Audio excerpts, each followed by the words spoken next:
Sky's the limit.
पाएंगे उनसे बहुत मदद करी है भाई ने, बहुत ज़्यादा लगा लो। जहाँ अभी मैं जॉब कर रहा हूँ से लेके 491 आया है वो से लेके हर एक चीज़ में भाई ने बहुत सपोर्ट किया है। किसी भी टाइम कॉल करके कुछ भी पूछ लो भाई जब भी बता देते हैं। भाई भी हिसार से ही है। तो भाई आपको बहुत बहुत हैप्पी बर्थडे। और दोस्तों आपको ये भी बता दूं कि मेरे पास अभी मेडिकेयर कार्ड है, जैसे मैं 491 पे हूँ तो इस पर आपके blood test free of cost है, इसलिए मैंने लगा दिया। मैंने डॉक्टरों का 5-7 और लिखो नाम इनमें मतलब टेस्ट के। मैंने बेसिकली मेरा विटामिन डी टेस्ट करवाया है, वाइटामिन डी टेस्ट करवाया है, थोड़ा मेरा कम रहता था इंडिया में। और मैं ब्लड सैंपल दे के आया, सॉरी मेरा ब्लड डोनेट करके आया था। तो जब मेरे पास एक लेटर आया कि आपका मलेरिया रिएक्टिव हो सकता है, हमारे उसमें आया, तो आप एक बार चेक करवाएं और अपने जीपी से कंसल्ट करें। तो मैं डॉक्टर का वो भी लिख दो। तो इन्होंने मेरा लगभग 3-4 ट्यूब्स में निकाला, लगभग 20 ml निकाल लिया है। मंडे को रिजल्ट आएगा, देखते हैं क्या होगा। बाकी ये था, जैसे ये भी फ्री होगा। और इसमें मैंने परसों गया था मैं आई चेकअप करवाने। मेरा आज थर्सडे मैं कब गया था, या परसों गया था ट्यूसडे को। हाँ ट्यूसडे को मैं आई चेकअप करवाने गया था। मेरा यहाँ स्पेक्सेवर्स नाम से एक शॉप है, वहाँ पे गया। मेरा आई चेकअप भी फ्री हुआ, पर जो मैंने ग्लासेस लिए हैं उसके पैसे लगेंगे। तो चलिए आगे मिलते हैं। तो दोस्तों मैंने इंस्टाग्राम पे एक स्टोरी डाली थी कि ऐसे एक वीडियो बना रहा हूँ तो आप क्वेश्चंस भेज दो। तो पहला क्वेश्चन एक ये था कि अगर हम बीएससी नर्सिंग करते हैं ऑस्ट्रेलिया में आके तो क्या हम फीस भर सकते हैं खुद। तो उसका ये हिसाब है, देखो आप लीगली काम कर सकते हो 20 घंटे वीक में, और उसमें आपकी मिनिमम पे या लगा लो नॉर्मल पे, अगर आप नए नए आ रहे हो तो $20 से $25 के बीच में होगी, उससे ज़्यादा नहीं होगी। कोई भी आप काम कर रहे हो लीगल, $20 से $25 के बीच में पे होगी। और मैं इलीगल काम को भाई मैं खुद सपोर्ट नहीं करूँगा। अगर कोई आपकी कंप्लेंट कर देता है तो सीधे डिपोर्ट हो। तो अगर ऐसे देखा जाए 20 घंटे आप हफ्ते में काम कर सकते हो, आपको मिलेंगे $20 घंटे के। तो $400 हो गए आपके, 20 × 20 $400। ये $400 हो गए आपके हफ्ते के। ऐसे 4 हफ्ते लगा लो, 400 $1600 हो गए। और सही बताऊं तो एवरेज आदमी का खर्चा $1000 तो मंथली है, अगर नॉर्मल जीना है। अगर कुट कुट के मरना है भाई तो फिर तो देखो उसका अलग हिसाब है। तो $400 तो उसका खर्चा है। $400 तो आप वीकली कमा रहे हो। देख लो आप यार, जहाँ तक मुझे लगता है ओवरऑल बहुत टफ है आपका पूरी फीस निकाल पाना। हाँ, अगर आप कुछ ज़्यादा ही मेहनत कर रहे हो तो लोग निकालते भी हैं, पर मैं पूरा यूँ नहीं कह सकता कि 100% हाँ भाई आ जाओ निकाल लोगे ऐसे ऐसे। तो ये जिस भाई ने क्वेश्चन पूछा था कि फ़ीस निकल सकती है क्या, तो आपको जवाब शायद मिल गया होगा। ऊपर से बैचलर्स की फीस भी कम थोड़ी है यार, $30,000 है 1 साल की, मतलब इंडिया के 15 लाख रुपए, और 3 साल का कोर्स है। तो आप देख लो क्या निकल पाएगी। घर से मंगवाने पड़ सकते हैं, या कुछ लोग लोन लेके आते हैं तो लोन भी लेना पड़ सकता है।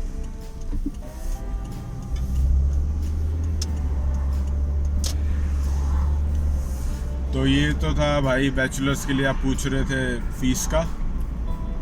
और बैचलर्स के लिए भी और भी कई क्वेश्चंस आए हैं कि कैसी होती है। तो सबसे पहली बात तो बैचलर्स आपकी यहाँ 3 साल की है, इंडिया में आपकी 4 साल की है। और अगर बैंड रिक्वायरमेंट देखी जाए तो एडमिशन आपका 6.5 बैंड में भी हो सकता है, लेकिन मैं आपको रेकमेंड करूंगा कि आप 7 इंच की ही लेके चलें, क्योंकि अगर फ्यूचर में रजिस्ट्रेशन करवाना है, रजिस्ट्रेशन के लिए 7 इंच ही रिक्वायरमेंट है। 7 इंच के बगैर आपका रजिस्ट्रेशन नहीं होगा, और बगैर रजिस्ट्रेशन कोई फ़ायदा नहीं है भाई। तो ऐसे डिग्री ले घूमोगे कंप्लीट, रजिस्ट्रेशन के बगैर कोई फ़ायदा नहीं है। तो 7 इंच का ही मैं आपको रेकमेंड करूँगा। अब बात आती है कि फ़ीस क्या है। 3 साल का कोर्स है तो उसकी फ़ीस क्या होगी। फ़ीस बेसिकली देखी जाए तो पर ईयर की 15 lakhs के अराउंड पड़ जाती है आपकी। डिपेंड करता है, थोड़ी ऊपर नीचे होगी यूनिवर्सिटी के हिसाब से। अलग अलग यूनिवर्सिटीज़ की थोड़ी अलग अलग फ़ीस है, किसी में आपको स्कॉलरशिप मिलेगी, किसी में आपको स्कॉलरशिप नहीं मिलेगी। तो ये तो आपका डिपेंड करेगा यूनिवर्सिटी पे। फीस होगी, बैंड स्कोर हो गया। अब आता है कि शहर कौन सा चूज करें। तो देखो, आप अगर बैचलर्स करने आ रहे हो तो मैं समझता हूँ कि आप 18 अभी आपने 12th की होगी। आप खुद सोचो, एक बंदा 12th करके, नॉर्मली आप अपने घर पे रहते हो 12th के टाइम पे, कोई बाहर इतना एक्सपोजर नहीं होता है। तो अगर आप रीजनल एरिया में आने की सोचते हो तो देखो, रीजनल एरिया के बेनिफिट्स हैं। आपकी परमानेंट रेजिडेंसी इजी है, पर थोड़ा सा जॉब्स का भी प्रॉब्लम है। यहाँ पे जॉब्स आपको कम मिलेंगी as compare to other metropolitan cities such as Melbourne, Brisbane, Sydney. ये इन 3 शहरों को छोड़ के पूरा रीजनल है ऑस्ट्रेलिया, ब्रिस्बेन, मेलबर्न, सिडनी। अब बात करते हैं कि हाँ, ये और रीजनल्स कौन से हैं जो जहाँ जा सकते हो आप। बढ़िया वाले कहूँगा मैं, जहाँ आपको जाना चाहिए वो पर्थ और एडिलेड। मैं फिलहाल एडिलेड में हूँ।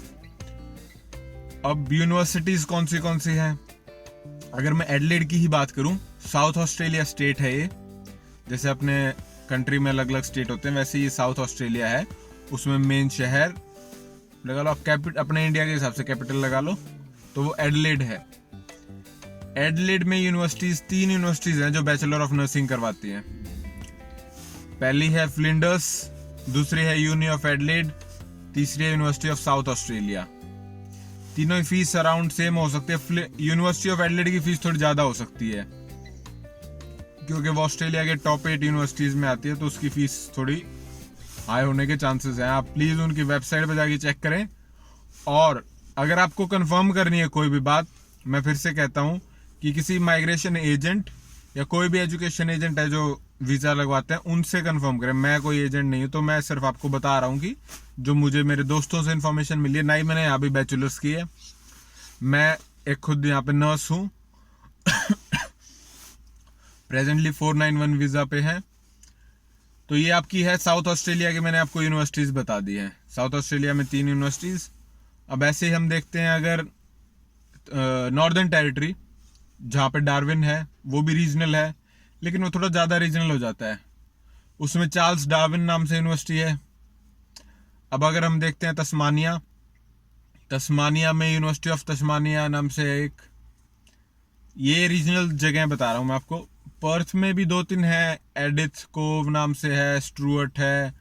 बाकी आप एक बार गूगल, क्या होता है मैं आपको एक नीचे एक लिंक भी दूंगा, क्रिकोस नाम से वेबसाइट होती है जिसमें आप देख सकते हो कि ये यूनिवर्सिटीज़ एफिलेटेड हैं इस शहर में, ये यूनिवर्सिटी इस कोर्स की, इस शहर में ये यूनिवर्सिटी इस कोर्स की, ये ड्यूरेशन है। तो ये अब आपकी पर्थ वेस्टर्न ऑस्ट्रेलिया के अंदर आता है। वेस्टर्न ऑस्ट्रेलिया स्टेट है, बेसिकली 6-7 स्टेट्स हैं, New South Wales, Victoria, Western Australia, South Australia, Queensland. Queensland का ब्रिस्बेन जो शहर है वो क्वींसलैंड में आता है। नॉर्दर्न टेरिटरी, तस्मानिया और एसीटी, ऑस्ट्रेलियन कैपिटल टेरिटरी। अब बात करते हैं ऑस्ट्रेलियन कैपिटल टेरिटरी की। कैनबेरा में है, तो एक यूनिवर्सिटी ऑफ कैनबेरा नाम से है, वहाँ आप बैचलर ऑफ नर्सिंग कर सकते हो। ये इस बैचलर ऑफ नर्सिंग की ड्यूरेशन है 156 वीक्स, मतलब लगभग 3 साल। तो ये हो गया आपके वहाँ पे कितने शहर की बता दिया मैंने, एडलेड में बता दिया, डार्विन में, तस्मानिया में, पर्थ में और कैनबेरा में। फिर बाकी बचे हैं 3 स्टेट्स। विक्टोरिया, विक्टोरिया में आपको मेलबर्न में मिलेंगी काफ़ी यूनिवर्सिटीज़ हैं, मोनैश, डीकन, फेडरेशन, लाट्रोब, बहुत बढ़िया बढ़िया यूनिवर्सिटीज़ हैं, लगा लो फर्स्ट क्लास यूनिवर्सिटीज़ है। मैं डीकन में मैंने ब्रिजिंग प्रोग्राम किया था, तो मतलब आप शुरू में देख के तो हैरान हो जाते हो, और थोड़ी टफ भी थी डीकन यूनिवर्सिटी मेरे लिए, लेकिन बैचलर्स में इतना नहीं होगा। आप जितनी अच्छी जगह जा रहे हो उसका आपको बेनिफिट ऑब्वियसली होगा, ये आपकी अच्छी प्लेसमेंट्स होती हैं, आप अच्छी चीज़ें सीखते हो। और भी काफ़ी और यूनिवर्सिटीज़ हैं आपके मेलबर्न में, आप और सर्च कर सकते हो। प्लीज़ देखो, मैं आपको बता रहा हूँ, मैंने भी सर्च किया है, आप खुद भी सर्च करो। जितना सर्च करोगे उतना ही आपको फ़ायदा होगा, ताकि आप किसी, अगर कोई गलत, जैसे मैं ही कोई गलत एडवाइस दे रहा हूँ, आप सर्च कर रहे हो या आप और लोगों से पूछ रहे हो, तो आपको पता चलेगी हाँ ये सही बात बता रहा है, ये गलत बात है। और आप ऐसे कंसल्ट भी करोगे, जब भी जाकर आपको असली पता चलेगा कि क्या आपको चूज करना चाहिए। तो ये होगी आपकी मेलबर्न की। अब बात आती है क्वींसलैंड की। क्वींसलैंड में ब्रिस्बेन, जो आपको मेन शहर कौन से हैं, ब्रिस्बेन, केन्स, टाउन्सविले। जैसे टाउन्सविले एक रीजनल एरिया है, केन्स भी रीजनल एरिया है, तो इसमें, और एक गोल्ड कोस्ट नाम से भी शहर है, गोल्ड कोस्ट भी रीजनल एरिया है। पहले शायद गोल्ड कोस्ट रीजनल में नहीं आता था, अब कुछ चेंजेस किए हैं, तो सिर्फ 3 शहर रीजनल से बाहर, बाकी सब रीजनल, ताकि उनको डेवलप किया जा सके। तो अगर अब क्वींसलैंड में देखा जाए तो टाउन्सविले में एक मेरा दोस्त रहता है, वो भी वहाँ नर्स है हॉस्पिटल में। टाउन्सविले एक रीजनल एरिया है और उसमें है जेम्स कुक यूनिवर्सिटी, ऐसे कुछ नाम है। ऐसे ही अगर हम देखें केन्स में देखें तो सेंट्रल क्वींसलैंड यूनिवर्सिटी है, वहाँ पे भी जो ब्रिजिंग प्रोग्राम टाइप का एक कोर्स होता था, ग्रेजुएट सर्टिफिकेट 6 महीने का। और गोल्ड कोस्ट में जो फेमस है सदर्न क्रॉस यूनिवर्सिटी, SCU। और क्वींसलैंड के अंदर तो और भी काफ़ी, मतलब जो ब्रिस्बेन, प्रॉपर ब्रिस्बेन शहर है, उसमें और भी काफ़ी यूनिवर्सिटीज़ होंगी। ग्रिफिथ नाम से सुना है एक, मैंने अभी कुछ दिन पहले एक बात हुई थी एक भाई से, उनके किसी फ्रेंड का ऑफर लेटर आया था बैचलर ऑफ नर्सिंग, ग्रिफिथ नाम से यूनिवर्सिटी है। और आपके क्वींसलैंड में है, ब्रिस्बेन में है एक यूनिवर्सिटी ऑफ क्वींसलैंड नाम से, खुद जो स्टेट है उसके नाम से है। ये यूनिवर्सिटीज हो जाती हैं आपके ब्रिस्बेन के और आसपास के और शहरों में बैचलर ऑफ नर्सिंग के लिए। अब आती है न्यू साउथ वेल्स का, बात करते हैं अब, जिसमें सिडनी जो मेन शहर है, उसमें एक है यूनिवर्सिटी ऑफ वोलोंगोंग, एक वेस्टर्न सिडनी नाम से है, एक यूनिवर्सिटी ऑफ न्यू कासल नाम से है, एक न्यू इंग्लैंड नाम से भी है। तो देखो, जो मैंने अभी आपको नाम बताए हैं, क्या पता इसके अलावा भी और यूनिवर्सिटीज़ हों। मैं पहले कह रहा हूँ, आई एम नॉट श्योर कि सिर्फ ये यूनिवर्सिटीज़ हैं, और भी यूनिवर्सिटीज़ हो सकती हैं। तो जैसे ही आप और नेट पे सर्च करें तो देखना कि कौन सी यूनिवर्सिटीज़ हैं। और हो सके तो कमेंट्स में हमें भी बता दीजिएगा। तो ये सभी यूनिवर्सिटीज़ हैं आपकी बैचलर ऑफ नर्सिंग की। हाँ, यही सभी हैं। फीस बता दी है, बैंड स्कोर बता दिया है, यूनिवर्सिटीज़ बता दी हैं। बाकी क्वेश्चन आता है कि आप चूज़ क्या करो, कनाडा जाना चूज़ करो या ऑस्ट्रेलिया जाना चूज़ करो। सही बताऊँ तो ये it's all up to you which country you are choosing. दोनों कंट्री अच्छे हैं, दोनों कंट्री में नर्सिंग का फ्यूचर बहुत अच्छा है। अब लोग पूछते हैं कि नर्सिंग का स्कोप क्या है, कितनी डिमांड वगैरह लगा लो, क्या कैसे पता चलता है आपको स्कोप क्या है। क्या होता है ऑस्ट्रेलिया में, अब आप हर साल जो फाइनेंशियल ईयर कंप्लीट होता है जैसे जुलाई के बाद, तो एक लिस्ट निकाली जाती है, ऑक्यूपेशनल लिस्ट। उसमें दिखाया जाता है कि हमें इसकी इतनी रिक्वायरमेंट है, इस ऑक्यूपेशन की इतनी रिक्वायरमेंट है, इस ऑक्यूपेशन की इतनी रिक्वायरमेंट है। इसमें अगर आप देखो रजिस्टर्ड नर्सेज की क्या रिक्वायरमेंट है, पहले मैं आपको बताता हूँ बाकियों की औरों की क्या है।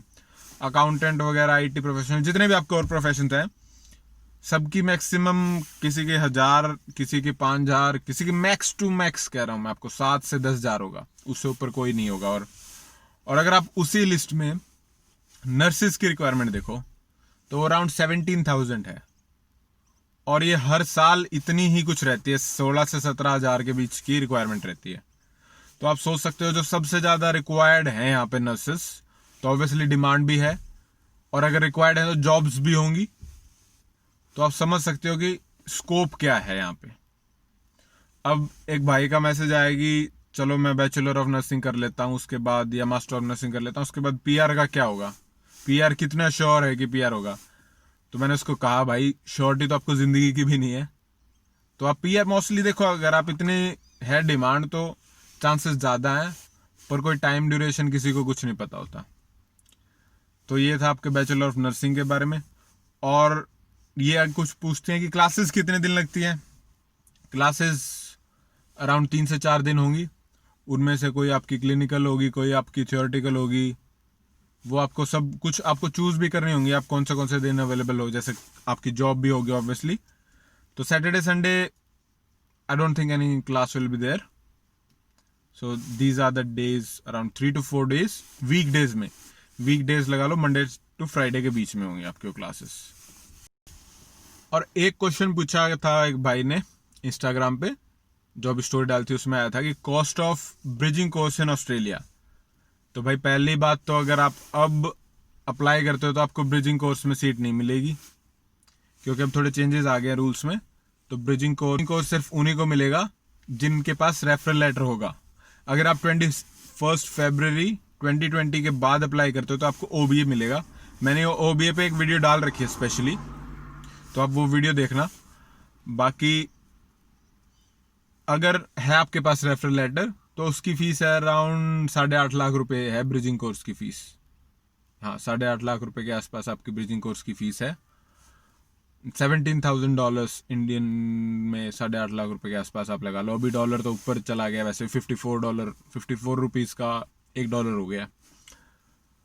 तो ये थी आपकी ब्रिजिंग कोर्स की बारे में। और हाँ, कुछ लोग पूछते हैं कि हमने बैचलर्स कर ली है नर्सिंग की, तो उसके बाद कैसे, अब क्या नेक्स्ट प्रोसेस होगी। 2 तरीके हैं। OBA 2, जिसमें एनक्लेक्स और ऑस्की है। एनक्लेक्स आपका मल्टीपल चॉइस एग्जाम होता है, अगर आपने नर्सिंग किया तो मोस्टली आपने नाम सुना होगा एनक्लेक्स के बारे में। दूसरा ऑप्शन है master of nursing leading to RN। Leading to RN वाली कुछ स्पेसिफिक यूनिवर्सिटीज़ हैं, सभी leading to RN master of nursing नहीं करवाते हैं, तो इसलिए देख के चूज़ करें। इस पर भी एक वीडियो डाल के आप देखो वीडियो को, OBA वाली वीडियो देखो, मास्टर ऑफ नर्सिंग वाली वीडियो देखो। फीस मास्टर ऑफ नर्सिंग की भी 15 लाख साल की है, 2 साल का होगा। तो ये था आपका। और आप क्या कर सकते हो अगर आपने बैचलर ऑफ नर्सिंग की हुई है तो एक भाई का मैसेज आया हुआ था कि क्या हम बगैर एडमिशन लिए सीधा डायरेक्टली जॉब करने आ सकते हैं। भाई ये ऑस्ट्रेलिया में बहुत रेयर है। ऑब्वियसली अगर आपने नर्सिंग की हुई है तो आपको पहले रजिस्ट्रेशन करवाना होगा।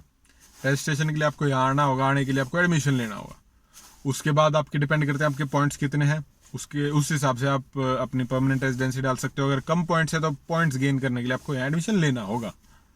और खर्चे के ऊपर भी भाई मैंने एक वीडियो बना रखी है, आप उस वीडियो को देखो, कितना खर्चा होता है मेरे महीने का। अगर आप स्टूडेंट हो तो आपका कितना खर्चा होगा, मैंने उस पर भी एक वीडियो बना रखी है, मैं लिंक आपको डिस्क्रिप्शन में उसका भी दे दूंगा। और जॉब मिलने के ऊपर भी था भाई 100% सिक्योरिटी किसी चीज़ की नहीं होती। अगर आप ये मत सोचो कि आते ही आपको जॉब मिल जाती है, आते ही थोड़ा टाइम लगता है।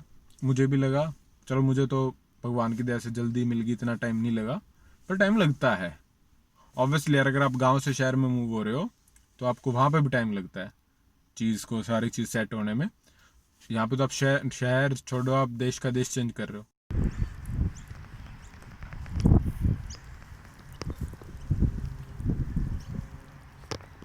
भाई का कमेंट मैसेज था कि स्पॉन्सरशिप का बताओ कुछ। भाई स्पॉन्सरशिप ऐसे होती है, पहली बात तो अगर कोई फैमिली वाला स्पॉन्सर करता है तो वो आपके ब्लड रिलेशन में होना चाहिए। अगर कोई आपको जॉब वाला स्पॉन्सर करता है, जैसे अब मैं नर्स हूँ, हॉस्पिटल्स भी स्पॉन्सर कर देते हैं, उसमें आपका एक्सपीरियंस होना चाहिए मिनिमम 2 years। और फिर डिपेंड करता है वो अब आपको स्पॉन्सर करते हैं, कभी जैसे साल के लिए स्पॉन्सर कर 2 साल 3 साल 4 साल, वो भी एक पर्टिकुलर सब क्लास होती है वीज़ा की। मुझे अभी ध्यान नहीं है कौन सी होती है वो, एग्जैक्टली ध्यान में नहीं है। तो वो आपके स्पॉन्सरशिप के बारे में है। और एक क्वेश्चन था डिफरेंस क्या है एनरोल्ड नर्स और रजिस्टर्ड नर्स में। एनरोल नर्स आप डिप्लोमा करके बनते हो, वो लगभग 18 महीने का है। रजिस्टर्ड नर्स आप 3 साल का कोर्स करके बनते हो। अब जो बेसिकली यहाँ इंचार्ज शिफ्ट्स होती हैं वो आरएन करती है, और जो नॉर्मल और शॉर्ट शिफ्ट्स में ईएन होती है। और कुछ चीज़ें ऐसी है जो डायरेक्टली ईएन नहीं कर सकती है आरएन की अप्रूवल के बिना। तो ये आपका डिफरेंस भी बता दिया मैंने। तो ये सारी चीज़ें हैं। और कुछ भाई मेरे को मैसेज करते हैं कि जीएनएम के बाद कैसे होगा, तो भाई मैं आपको वापस से बताता हूँ कि उसके ऊपर भी वीडियो है। आप एक बार वीडियो सारी चेक करो, देखो आपके अगर कोई काम किया तो उस वीडियो को देखो। अगर फिर भी कोई वीडियो नहीं मिल रही है तो आप मेरे को मैसेज कर सकते हो। और प्लीज़ आप ये मत एज्यूम करिएगा कि मैं आपके मैसेज का उसी टाइम रिप्लाई कर दूंगा, उसी दिन रिप्लाई कर दूंगा। वो पॉसिबल नहीं हो पाता है, आई एम सॉरी, पर नहीं पॉसिबल हो पाएगा। और कुछ मैसेजेस का क्या पता मैं देख के भी रिप्लाई ना कर पाऊँ। अब कुछ ऐसी बात पूछ ली होती है यार जिसके ऊपर मैंने पहले पूरी क्या पता ब्रीफ इन्फॉर्मेशन दे रखी हो, और अगर वही, चलो मैं आपको वहाँ लिंक भेज सकता हूँ, पर ऐसा नहीं है कि आपके हर एक मैसेजेस का उसी टाइम रिप्लाई हो पाएगा। और जिस चीज़ का मुझे नॉलेज है मैं आपको उसी के बारे में बता सकता हूँ। अब अगर कोई मुझसे पूछता है कि अकाउंटिंग का क्या सीन है, तो भाई मेरे को अकाउंटिंग का ए भी नहीं पता है, तो सॉरी मैं आपकी हर एक चीज़ का नहीं दे सकता हूँ इन्फॉर्मेशन। तो और भी देखो आप लोग, बहुत सारे चैनल्स हैं यूट्यूब पे। मैं आपको औरों के नाम बता देता हूँ कुछ के। तो एक जो मुझे सही इन्फॉर्मेटिव लगता है वो है LT व्लॉग्स, नाम से देखना आप, वो अच्छी इन्फॉर्मेशन देते हैं, वो पर्थ में है। और भी आपने काफ़ियों के नाम सुने होंगे यार, जो फेमस यूट्यूबर्स कह लो जिन्हें। एक है रियल एक्सपीरियंस बाय निखिल, एक NSJ व्लॉग्स, उसने तो भाई शुरू में काफ़ी वीडियो डाल रखे हैं, आप क्या सामान लाओ क्या ना लेके आओ क्या फलाना फलाना सारी वीडियोस हैं। और एक है तुषार बरेजा, वो दिखाता है आपको भाई कि शहर कैसे हैं, यहाँ पे सिडनी में है वो। तो भाई मैं सही बताऊँ, इतना काफ़ी टाइम नहीं होता है मेरे पास कि मैं हर एक चीज़ पे वीडियो बना सकूँ। तो जो मुझे पता होता है, जिस चीज़ के लिए मैं श्योर हूँ, मैं सिर्फ वो ही बनाऊँगा भाई। मैं कोई ऐसा, अब किसी के भी मैं नेट पे देख के, जैसे नेट पे मैंने देखा था और मैंने एक दिन पूछा भी था, एक फार्मासिस्ट आए थे हमारे एज केयर में, कि अगर कोई इंडिया से, वो इंडियन थी, अगर कोई इंडिया से आता है तो क्या तरीका होगा। उन्होंने मेरे को पूरी प्रोसेस बताई थी, मैंने नेट पे सर्च भी की, मैंने सारी देख भी ली थी, पर मैंने अगर खुद ही वो फेस नहीं की है, मैंने खुद करके नहीं देखा है, मैं आपको ऐसे ही बता दूं अगर, और उसमें आपको आगे प्रॉब्लम होए तो कोई फ़ायदा नहीं है। ऐसे ही एक मेरी कज़न थी, उसको डेंटिस्ट में आना था, यहाँ पे मास्टर्स करनी थी। मेरे को पता है सारा, मेरे को पता प्रोसेस पता चल गया क्या है, पर अगर मैंने वो खुद नहीं फेस किया है, वो सारी चीज़ें मैंने खुद ट्राई नहीं की है, मैं आपको बता देता हूँ, तो असली आपको प्योरिटी नहीं पता चलेगी यार, मतलब असलियत एक्सपीरियंस नहीं पता चलेगा। मैं ऐसे तो लैपटॉप पे डाल के आपको स्क्रीन दिखा देता हूँ, ये देखो ऐसे चीज़ करो ऐसे चीज़ करो, पर आपको पता नहीं चलेगा असली। तो मैं आपको सिर्फ वही बता पाऊँगा जो मैं खुद कर रहा हूँ, या जो मैंने किया है, या जो मेरी फील्ड का है। समझ रहे हो आप बात को? तो बाकी आप नीचे कमेंट्स करके बताना। अगर आपको ये वीडियो अच्छी लगती है भाई, अगर आपको लगता है कोई भी मेरी वीडियो इन्फॉर्मेटिव है, तो उसे शेयर ज़रूर करना, और लास्ट तक वीडियो देखा करो। कुछ ना कुछ इंपॉर्टेंट बात ऐसी होती है ना कि अब बात करते करते आ जाती है ध्यान में, और वो बताई दी जाती है। तो ये बात थी, आप सबको शायद अच्छी लगी हो तो वीडियो तो लाइक कर दो। कमेंट करके बताना भाई ये कैसी वीडियो है, और क्या सोच रहे हो अब आप इस वीडियो के बाद, और क्या और देखना चाहोगे, और सब्सक्राइब भी कर दीजिएगा। तो चलिए फिर अगली वीडियो में कभी मिलते हैं जल्दी, ठीक है जी। और हाँ भाई, करण भाई का बर्थडे है तो नीचे कमेंट करके उनको हैप्पी बर्थडे विश कर दो, ताकि अगर वो ये वीडियो देखें तो उनको भी अच्छा लगे। और करण भाई आपको फिर से कल हैप्पी बर्थडे, जल्दी मिलते हैं, राम राम।